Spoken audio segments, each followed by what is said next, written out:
सभी बच्चों को नमस्ते। आज हम चतुर्भुजों के बारे में चर्चा करेंगे। पिछले अध्याय में भी हम चतुर्भुजों के बारे में पढ़ चुके हैं और आज हम यहाँ चतुर्भुज की परिभाषा और उसकी विशेषताएं और उसके प्रकारों का अध्ययन करेंगे। तो सबसे पहले हम देखेंगे चतुर्भुज की परिभाषा के बारे में। चतुर्भुज किसे कहते हैं? तो चार भुजाओं से घिरी हुई बंद आकृति को चतुर्भुज कहते हैं। लिख लीजिए आप परिभाषा। चार भुजाओं से घिरी हुई बंद आकृति को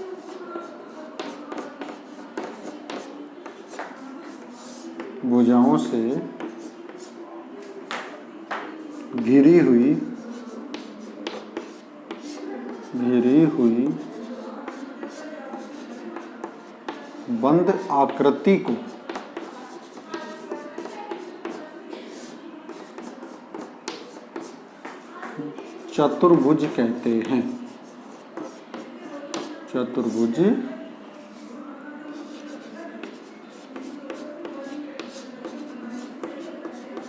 कहते हैं। चार भुजाओं से घिरी हुई बंद आकृति को हम चतुर्भुज कहते हैं।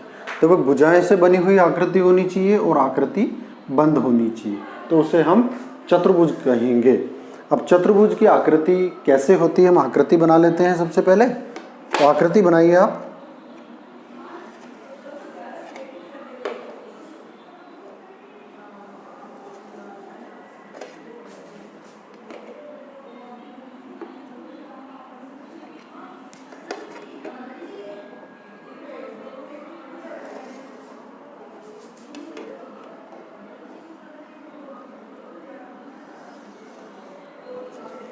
ये एक चतुर्भुज है, चार भुजाओं से घिरी हुई बंद आकृति है, इसलिए यह एक चतुर्भुज है। इसको हम नाम दे देते हैं ए, बी, सी और डी। आप देख सकते हैं आकृति में कि एक भुजा ये हो गई ए बी, एक भुजा बी सी, एक भुजा सी डी और एक भुजा डी ए या ए डी। इस प्रकार ये चार भुजाओं से घिरी हुई एक बंद आकृति है, इसलिए यह एक चतुर्भुज है। अब चतुर्भुज की विशेषताएं क्या क्या होती हैं, इस पर हम चर्चा करेंगे।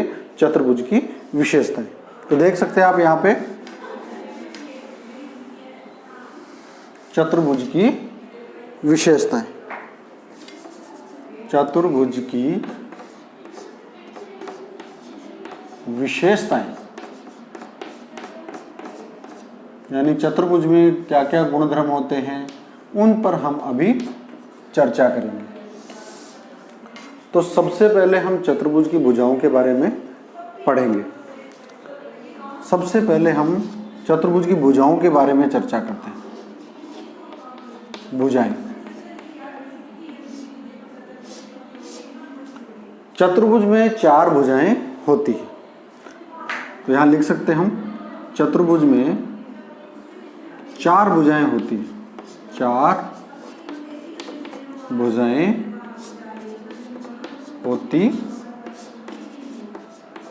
है। आकृति में आप देख सकते हैं वो चार भुजाएं कौन कौन सी है। जैसे पहली भुजा ये ए बी, तो एक भुजा हो जाएगी हमारी ए बी भुजा। ए बी भुजा, ये वाली जो भुजा आप देख रहे हैं ये ए बी भुजा। दूसरी भुजा हमारी ये बी सी भुजा, बी सी भुजा। तीसरी भुजा हमारी ये सी डी भुजा, सी डी भुजा। और चौथी हमारी ये भुजा डी ए या इसको ए डी भी हम कह सकते हैं, तो ए डी भुजा। इस प्रकार हम देखते हैं कि एक चतुर्भुज में चार भुजाएं होती है। इन भुजाओं के बारे में भी अगर हम अध्ययन करें आगे, तो इसमें दो तरह की भुजाओं को जानना हम बहुत जरूरी होता है, जैसे आसन भुजाएं और सम्मुख भुजाएं।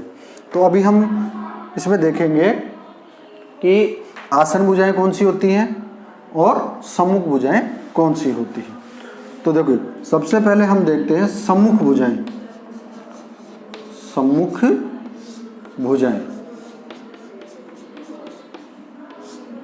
अब सम्मुख भुजाओं का मतलब क्या होता है?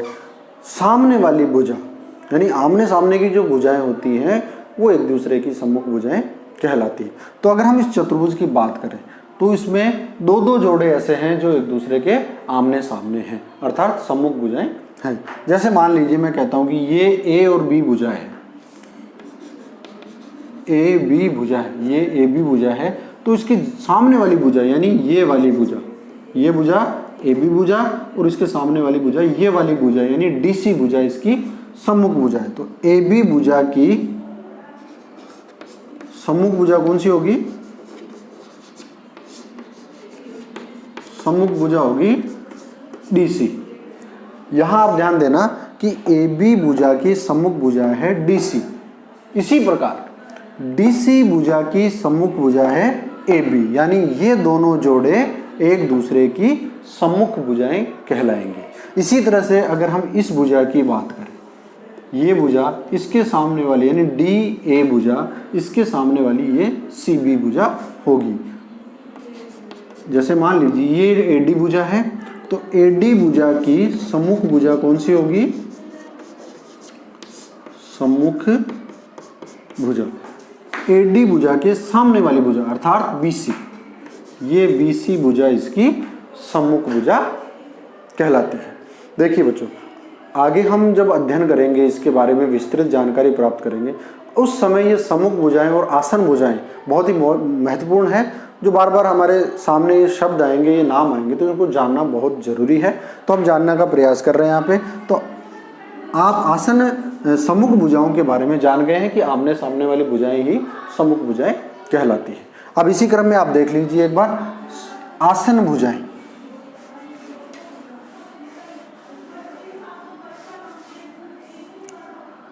आसन भुजाएं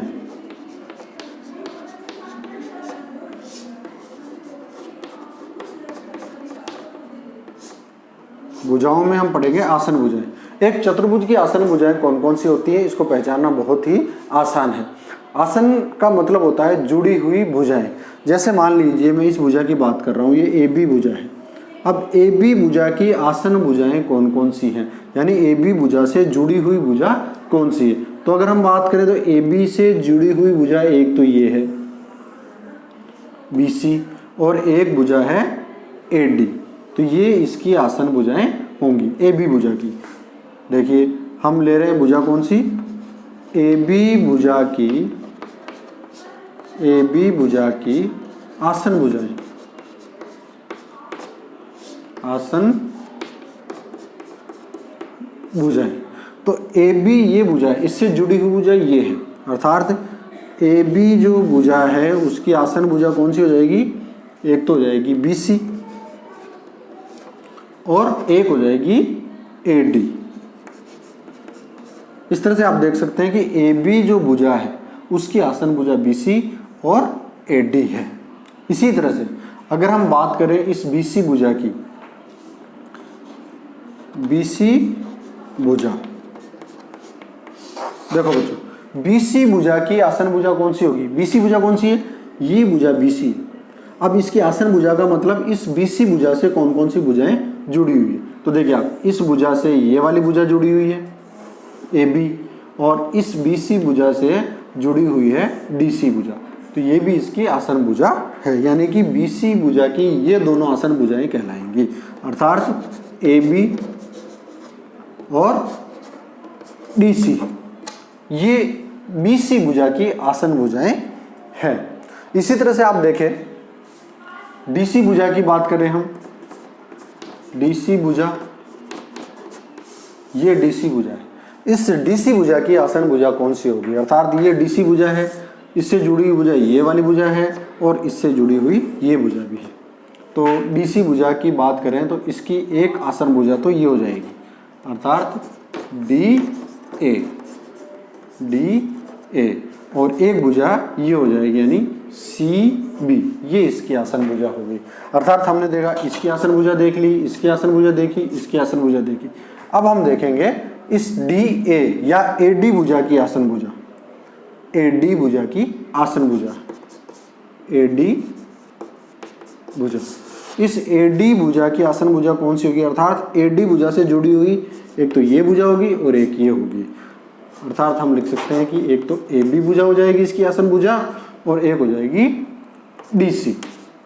तो इस तरह से हमने ये आसन भुजाओं के जोड़े देखे, यानी ए बी भुजा की आसन भुजा बी सी व ए डी, बी सी भुजा की आसन भुजाएं बी ए और c d, c d d c की आसन भुजाएं सी बी और डी ए, और डी ए की आसन भुजा ए बी और डी सी। सम्मुख भुजाएं कौन सी होती है? आमने सामने की, ए बी की सम्मुख भुजा डी सी। आसन भुजा की बात करें तो बी सी व ए डी ए बी की आसन भुजाएं हैं। तो इस तरह से हमें जानना बहुत जरूरी हो गया है कि आसन भुजाएं और सम्मुख भुजाएं कौन कौन सी होती हैं। तो आप समझ गए होंगे। अब हम बात करेंगे कोणों की, चतुर्भुज के कोण। तो मैं इसको मिटा देता हूं।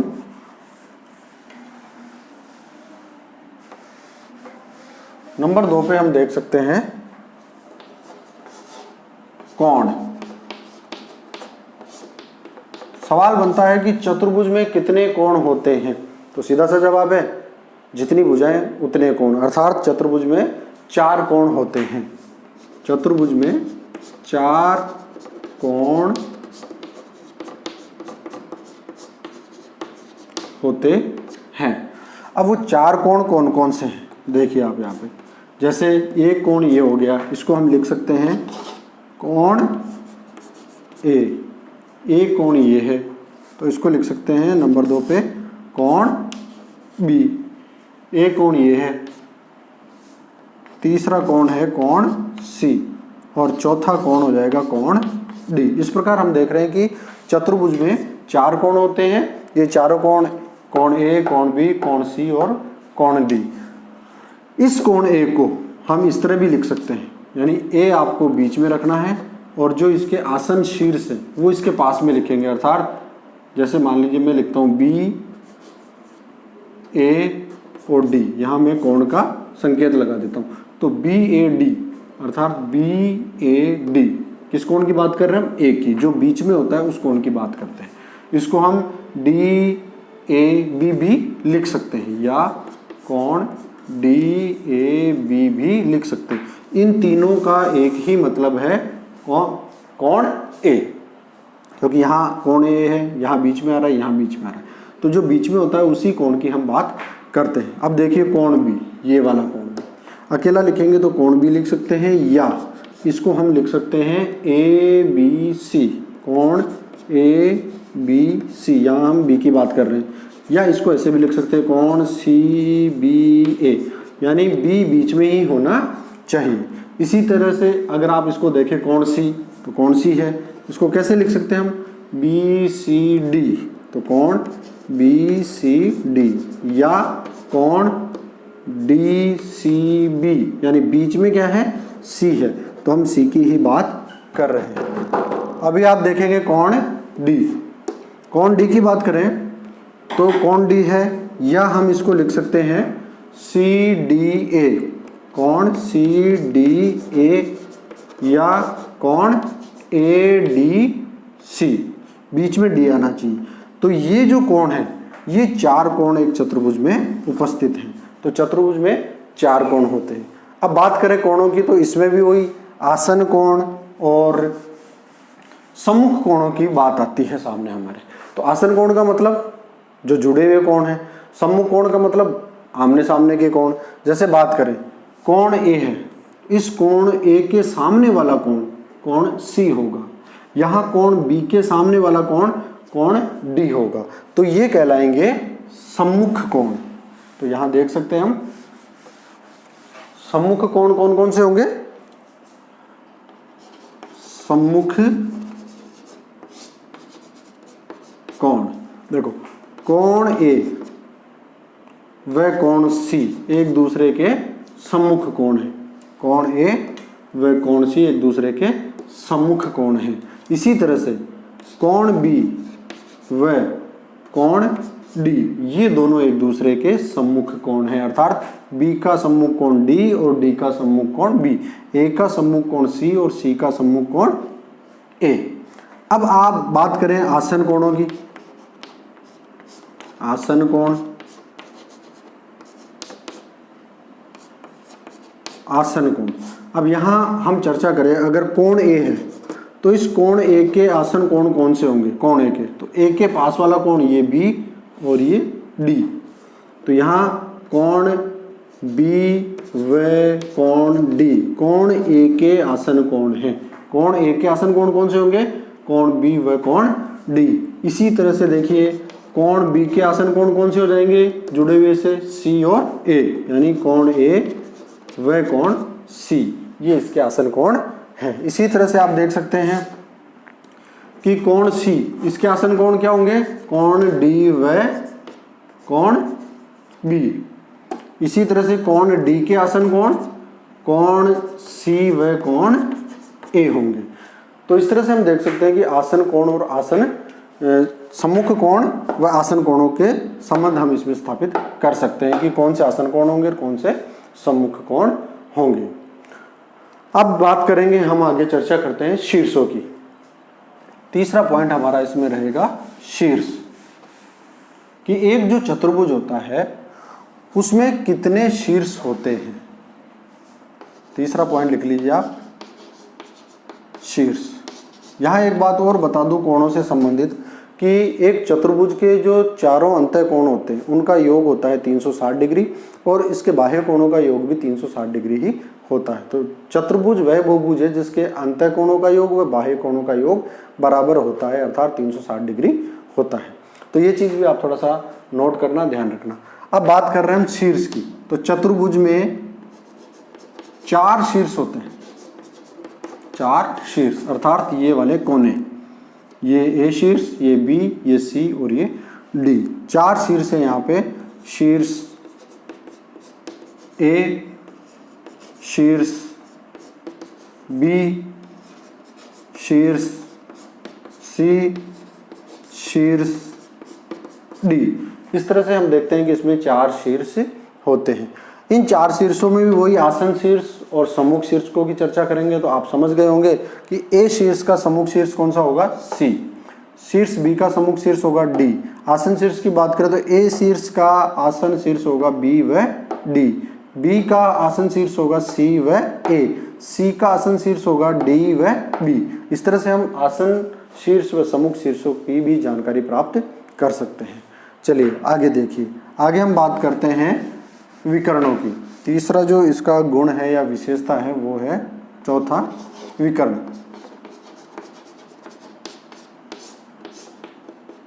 तो एक चतुर्भुज में 2 विकर्ण होते हैं, 2 विकर्ण होते हैं, 2 विकर्ण होते हैं। एक चतुर्भुज में 2 विकर्ण होते हैं। विकर्णों का तात्पर्य क्या होता है? विकर्णों का मतलब होता है कि सम्मुख शीर्षों को मिलाने वाली जो रेखा है वो विकर्ण कहलाती है। जैसे ये बहुभुज है, एक चतुर्भुज, चतुर्भुज के सम्मुख शीर्षों को मिला दे। सम्मुख शीर्ष का मतलब जैसे ये वाला शीर्ष और ये वाला शीर्ष, इनको अगर हम मिला दें तो इस तरह से एक जो रेखा बनेगी यहाँ पे वह इसका विकर्ण होगी। इसी तरह से डी शीर्ष को शीर्ष बी शीर्ष से मिला दें इस तरह से, तो ये इसमें 2 विकर्ण बनकर सामने आते हैं। तो विकर्ण इसमें 2 हैं, कौन कौन से हैं? एक तो विकर्ण हो जाएगा हमारे ये वाला AC, और एक विकर्ण हो जाएगा BD। देखो ये पहला विकर्ण हो गया हमारा AC, या इसको CAB कह सकते हैं। दूसरा विकर्ण हो गया BD या DB। तो इस तरह से हमने देखा कि ये इसमें विकर्ण है। तो अब आप चतुर्भुज की विशेषताओं को समझ गए होंगे। आगे हम अगले अध्याय में, अगले टॉपिक में, अगली क्लास में हम चतुर्भुजों के प्रकारों का अध्ययन करेंगे। तब तक के लिए धन्यवाद।